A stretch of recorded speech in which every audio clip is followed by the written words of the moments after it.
measure we are now adopting, to my mind, it will not be possible to have this system or any other system functioning effectively. The number of clauses that we have included are so restrictive and rigid that it will not be possible for any system to function in this country.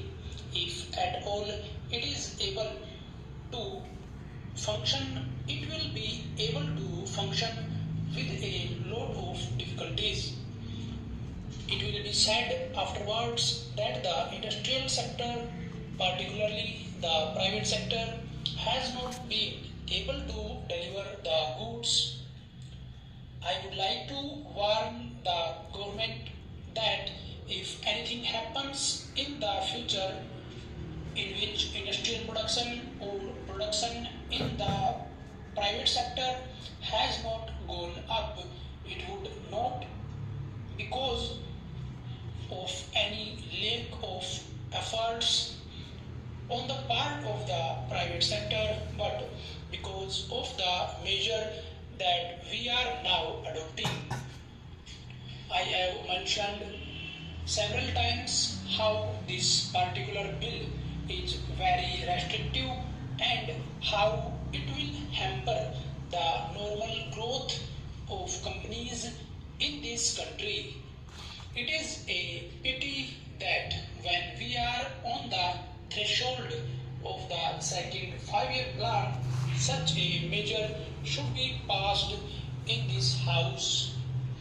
I would now like to make a few observations about the speeches of some of the honorable members here. Sri Ashok Mehta justifies the restrictions on managing agents by saying that managing agents are no longer the main source of finance. He also argues that profits have been high and will continue to remain high, and therefore he would like to see the managing agents being paid on a sliding scale. He is in the habit of referring to a number of books and making quotations from a number of them published in America or in other countries, and particularly by some of the professors. I would also like to mention to him that even when companies are floated, it requires a certain amount of confidence amongst the investing public, and it is because a particular firm is managing a particular company that this confidence is created in the investing public. Even they